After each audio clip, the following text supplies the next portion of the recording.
I cannot believe it, but I am taking a much needed break.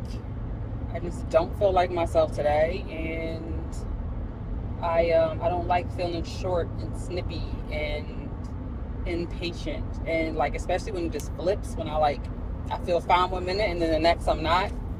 More than likely, I'll probably be messing. But I experienced burnout before, um, and before I even knew what burnout was, and so I am very like mindful that I am trying to avoid experiencing burnout again. And um, with so many things going on and so many things having the potential to change, I I'm just like I don't know. I'm trying to. I feel like I'm trying to get a grasp on something that I'm not supposed to be able to grasp, if that makes sense. Like, I do understand that there's things that I can do to avoid burnout, but I also feel like I'm in a season where the chances of it happening are, extremely higher than they typically are.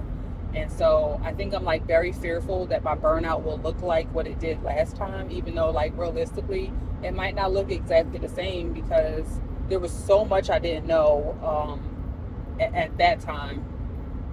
So the last time that Leon had osteomyelitis and we were dealing with these bone infections, I was still working full time. It was the height of the pandemic. I was at the hospital still working full time, taking care of all of these different people. Just everybody was fearful of a lot of things. I think even as healthcare workers at that time, we were getting like a better idea of what was happening, but not enough to like really sit in it. It was very much, I think, how I remember it was very much, there's just a lot of people dying. There's a lot of people dying. And it felt like no matter what we were doing, it wasn't working. How people survived didn't feel like it was really in our hands. It was pretty much like a luck thing. So I think because I remember what that felt like, all of that was going on. I didn't know that I had ADHD at that time. All I knew was that I had experienced postpartum depression, and I was kind of like, okay, there's something else definitely going on. Like I knew that I knew I felt worse than what I had before, and I was like, this is scary. I don't feel like myself. I know I need help. I just felt really just really depressed. Like I just didn't want to be bothered. I was going to work, missing my child, but then coming home and just being so easily agitated by everything she did. And I just was like, this is not, what I thought this experience would feel like to be a mom. Like, and I feel like I worked so hard to get to the point of being a mom that like I didn't want it to feel like that. And I just wanted to lay in my bed. And even though it was much easier to lay in my bed then, it still just didn't feel like I was living. I felt like I was just existing. And so now I'm just like, I don't want to get to that point where all I want to do is lay in my bed, especially because I know I don't really get to do that. So all of that to say, I am trying to be mindful of the signs of burnout, because I am being a caregiver full time. Like this is, like, and I shared before, I'm learning Leon needs to be turned every few hours, and we got people in and out of our house. I'm doing all of his meals. I'm doing most of his care. Leon is extremely independent and determined, and so what he can do, he will do. But then, I still have Noelle, who there's certain things that I wish she was doing more consistently. Today, she did a great job. Right before I left out, I made sure I fed the dog, so he was done. It's like, let me check all of these things off my list because this wasn't a scheduled break. So it was kind of like, okay, I don't want to feel guilty about it. And I want to feel like, I also wanted to come home to less on my plate. So I was like, let me do more now. So when I come back, I only have what couldn't get done before I left. So I loaded the dishwasher. Leon's going to eat later. I know exactly what it is that he wants, so I know what's going to be required of me for him when I come back. And then she has to take a bath, so I have to get her situated for a bath as well. And I really don't plan on being gone that long. I found me a nice little short novella on Audible. It's like an hour and a half, and I think I'm going to just listen to that while I have me a little cocktail and some little appetizers at a little happy hour. And I think I'm just going to sit in this, the silence. That's just different. The atmosphere is just different from my house, and it's just, I'm just giving myself something. I know I deserve it. I know I don't have to earn it. I'm just really grateful I actually can do it. I'm grateful that we're in a place where I can do it as guilt-free as possible, because for a short second I was like, I feel bad about doing this. I feel like, for some reason I felt bad about it.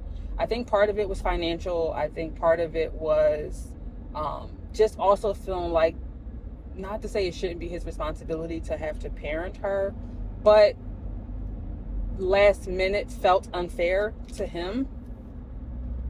But then I was like, I was so snippy. I was like, there's no way I'm supposed to be able to keep doing this. I can't keep doing this. Everything was irritating me. And I was like, I shouldn't feel guilty, because not only do I don't have to earn this, but she deserves me showing up better for her. And if I can't do that right now, then I really need to be able to walk away, because I find it easier that she'll figure things out. Not always, but she will ask less questions if I'm not there. Even when her dad is saying to her, I will help you get your schoolwork done. Bring the computer here. I will help you get your schoolwork done. She still is just like, mommy, mommy, mommy, mommy, mommy. So she did end up getting most of it done while his nurse was there. So he really still doesn't have that much to do with her. But it just feels a little bit better. I feel good that I can walk away. And it's very bittersweet that my 7-year-old, she was asking me, I'm going to get my phone. She said, I'm going to get my phone so that way if I need to text you or call you, I'll have it. Is it okay if I text or call? And I said, only call me if it's an emergency. Because she'll just call to be calling. Only call me if it's an emergency. And so then I said, well, no, at first I said, I'm not taking any phone calls. And I said to Leon, she's very literal. She will not call, and I don't want it to be an emergency, and she doesn't call. But it also doesn't feel good to literally sit in valid concern that there is a potential that there could be an emergency. Now, I think my husband is in a very there isn't anything that gives me an impression that anything could go wrong. So even though it's valid to a certain extent, it's not fully valid, because his nurse just came. Both his nurses came today. So he's already had his vitals checked twice today. They ran lab work. Not that they have results, but he's presenting healthy. He's already on antibiotics. He's eating, he's drinking. He seems very much like himself and in a pretty good spirits. So that part of it is kind of enough to say it shouldn't be an emergency, because he's not presenting as if something could go wrong. However, it's the fact that he still has been sick that I'm kind of you just still never know. So I am proud of her, because I said to her, only call me in an emergency, and we went over what an emergency looks like. I said, what would be a reason for you to call? And so she was like, oh, I'll call 911. I'll tell them that I live on, she named our street. And then I said, do you know the house number? And she said, yeah, she said the house number. And I said, but what would be the reason why you would need to call 911? And she was like, she said, if there's a fire and if something goes wrong with daddy. I said, what does something going wrong with daddy look like? And she said, a fever, or if he's nauseous, or if he has a fever. And I said, okay, those are two reasons, because those are reasons why we have called. I said, but in both of those scenarios, daddy is still of his right mind to be able to call. So, he he told her, like, if daddy is not responding to you, that's when you will call. And she even said, I will call you first and tell you I need to hang up because I need to call 911. And it's very bittersweet. It's very bittersweet because I love the fact that I can feel a little bit more comfortable leaving because I feel like she knows what she's doing. But it's also like she's still only 7. Like, she shouldn't have to do any of this. Oh, however, it just is what it is. This is the reality of where we are. So I'm proud of her. I'm proud of myself. And now I'm gonna go and have me a little time. Okay. Talk to y'all soon. Just finished my little margaritas and I had some sliders. I thought I was gonna get something else, but I didn't. So I just checked in with Noelle and Leon, and everybody's doing fine. So I ended up talking to one of my friends more than I listened to my book, and she was like, they're fine, enjoy your break.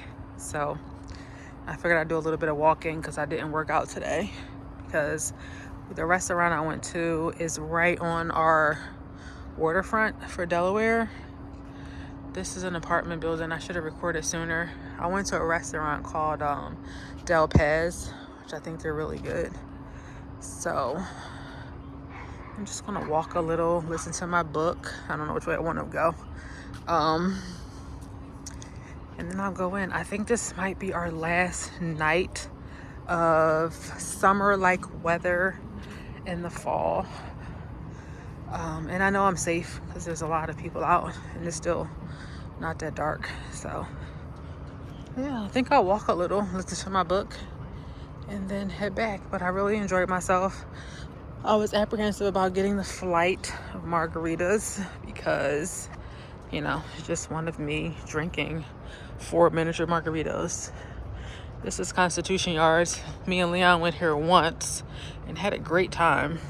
It's kind of like a little open space that you can have drinks and food and listen to music and order from the bar. We did it while Noelle was gone and we had fun. But I think this is their last summer. So I have to see what this becomes if they do leave. But yeah, this is my first official break since April. Really, feels weird. Feels very weird. Try not to feel guilty. Trying to hope nothing goes wrong. But yeah, this is what little old Delaware has to offer. This is just Wilmington. I know that Delaware is a little bit bigger than that, and there's probably other places worth exploring.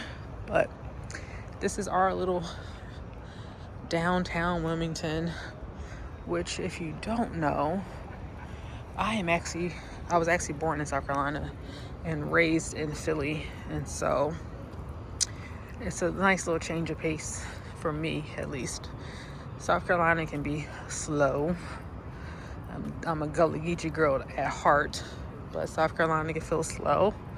And Philly it can be a little bit more fast-paced, a little more chaotic, and a little bit more dangerous. And so I'm trying to embrace Delaware and what it has to offer for me and my little family. Now that I have a little family to call my own. Yeah, this is pretty much it. I'm gonna walk for a little bit and then head back to my car and get back to work. The work that I am very much still honored to do. And yeah, very honored to be able to be her mom and to be his wife and to be exactly what they need, even when it doesn't feel like it. All right, fam. Talk to y'all later.